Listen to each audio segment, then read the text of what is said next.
Another problem I have with it is that, again, this goes into the double whammy critique. It's too silly. And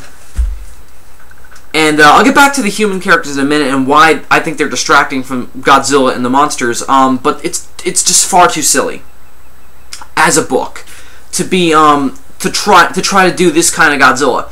Now, Godzilla has had his silly films in the Showa series and one Heisei movie.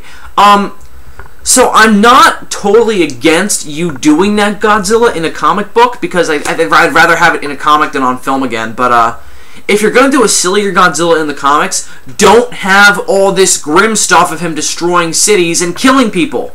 It doesn't mesh well. In those sillier Godzilla films, the campier ones, like Godzilla vs. Megalon, Godzilla vs. Mechagodzilla, yeah, they were still monsters and they destroyed stuff, but Godzilla was a hero. And the tone was consistently kind of a campier comic book feel. And when I say comic book feel, I mean like comics back then. You know, they were sillier. You know, they were colorful. They were goofy. As a comic book, it's got a colorful, goofy tone, but it's also trying to insert the grim stuff. It doesn't work. I guess this will bring me to the art. The art, I think, is pretty terrible. The artist and the penciler in this is Phil Hester. Now, Phil Hester's work in this book isn't bad in places. Like, I think some places it looks quite good. By the way, this cover is not Phil Hester. This cover is actually Alex Ross. And if you know who Alex Ross is, it's pretty impressive. Alex Ross is a very legendary artist in the industry. Alex Ross is the guy who did Marvels, and overall he's known for his highly realistic form of art style, where everything looks like it's almost a portrait. He also did Kingdom Come, the DC Ultraworld story. But anyway, back to this. He just did that one cover. The art in this is done by Phil Hester, and I think that in places it looks really good. Like, I'll bring up a couple of panels where I think it looks really good. That looks pretty cool. That looks pretty cool.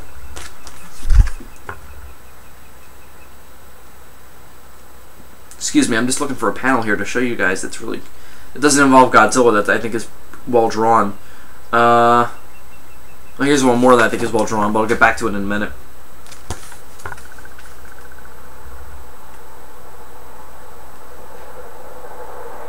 And I think some of his human scenes look okay. My problem with his work is that it's way too cartoony to be Godzilla. This book is almost like a satire comic, like the way it's drawn and the way it's written. But again, I don't think that meshes well with Godzilla. And the only places where I think the art works is for the monsters, because there's nothing to satire in those scenes. So he's drawing it, for the most part, really straight. And I just brought up a page that I think is well suited to that, and that's this page right here. That's really well drawn, and look how awesome Godzilla looks. But I think that because it's those scenes where he doesn't get to do the satire stuff, where he doesn't do it as stylized, and he doesn't do it as cartoony, so he draws it a little more realistically and a little more epically. And ultimately, I don't think that the cartoony, almost like, you know, political parody comics, or not comics, like political cartoons, that look doesn't work for this material. Well, it doesn't work for Godzilla. It works fine for what he's trying to do with, like, spoofing Obama and spoofing Republicans and spoofing Jersey Shore, but for Godzilla, it doesn't work. Overall, I think the parody's dumb. I don't find it funny. I don't find it clever. I just think it's right in your face. And one thing that, if you're going to do political metaphor in Godzilla, you can't do it like specific references. Godzilla was always metaphor or allegory, where things were standing in for certain aspects of politics and for society. That's why we had these giant monsters. Godzilla was always the nuclear, you know, the atomic threat. And then, of course, other monsters came along later that were kind of metaphors for other countries, even. if you overanalyze Ghidra the Three-Headed Monster, it's basically a story of the U.S. versus Russia versus China versus Japan. Not everyone believes that, but that's kind of what's been done with it. But again, I like that you have to dissect it, that it's not right in your face like this book is. This book is entirely in your face. Like, we've got stuff like Girly Yaya, who's a parody of Lady Gaga. What does that have to do with Godzilla? And then my least favorite parody of all is Jersey-fied, the parody of Jersey Shore. I'll find the page where they first show up because it makes me want to cut myself. I'm kidding. There they are. I want to burn this book every time those creatures pop up. And it's not just because I hate Jersey Shore, which I do, but it's also because it doesn't mesh well with this book. It's Godzilla. It's too goofy to fit in with this grim tone. If you want to parody Jersey Shore, go put it in a book where it fits, not where you're also trying to do serious monster destruction. And that's where I'm also going to come down on this book in general. It doesn't feel like Godzilla to me. It feels like a parody comic with Godzilla thrown into it. Like almost like Godzilla's on the cover to draw in a reader and draw in fans. But then when you read it, you realize it's not really about Godzilla at all. One scene I genuinely like is where this guy, this father, excuse me, I'm kind of perusing through this looking for it. This father loses his kids to Godzilla. When Godzilla first pops up out of the sand, what happens is there were these two kids playing on the beach where he rises up. And what happens is that Godzilla kills these kids when he wakes up. That's just where they end up. If you can see it, they end up in his row of teeth.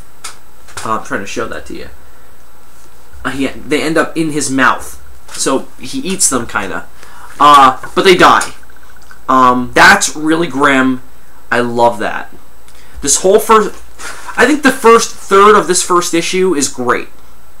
We don't have an origin for Godzilla. He's just destroying stuff. It's really good, well done. I really like it. It's only when we start introducing the satire stuff and the origin that I get to hate it. This father I find to be a really sympathetic guy because what happens is because Godzilla killed his kids, he follows Godzilla to Tokyo, and what happens is that he wants to take revenge on Godzilla, and he's so heartbroken and angry that he grabs a bunch of bombs and sticks of dynamite and rocket launchers. And I'll find the panel because it's my favorite page in this entire mess, where he jumps at Godzilla and just detonates everything, trying to hurt him. It doesn't work, of course. Here it is. Really cool art. I showed this page before, but this is really cool art. I really like the dialogue. He says, "You took my children from me," and he jumps on Godzilla and tries to kill him, but it doesn't do anything. Really like that. It's really heartbreaking. I really like that. That's very Godzilla. So, and then I also like this page where Godzilla's just kind of wiping him off his nose. I think that's really creepy. And very grim and very dark.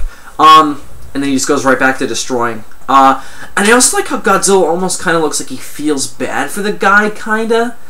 I don't know, I really like that. Like, he's just kind of, he's an unemotional force of destruction, but there's emotion creeping in. I really like that about it.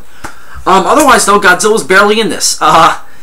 He doesn't do much except destroy stuff in the background while we've got all this political and social satire going on. Really don't. It doesn't mesh well, and it's distracting.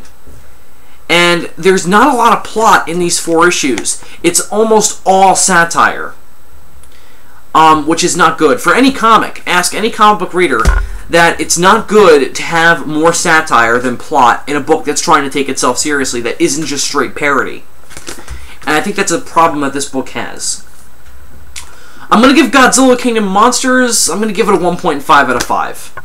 There's good moments in here, but they're too few and far between. It's too silly for its own good. There's not enough plot, and there's just too much satire to be a Godzilla book, and Godzilla himself is too far in the background.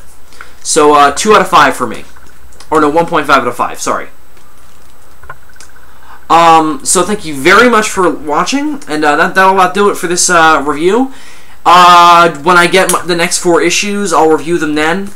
I don't really recommend this to Godzilla fans. If you're curious, go for it. It's 18 bucks this first trade, so you know, at your own risk. I would say, you know, if I were you, I would say steer clear of these first 4 issues. The origin's terrible, and just it's not for Godzilla fans. I don't think that it works for that particular demographic, because it changes too many things and just isn't enough about Godzilla to warrant it being for fans. If you're curious, go for it, I say. I guess if you are curious and you're just unrelenting and reading it just to see how it is yourself, fine. But I say it's terrible. So that'll about do it. So thank you very much for listening, and I'll see you guys next time.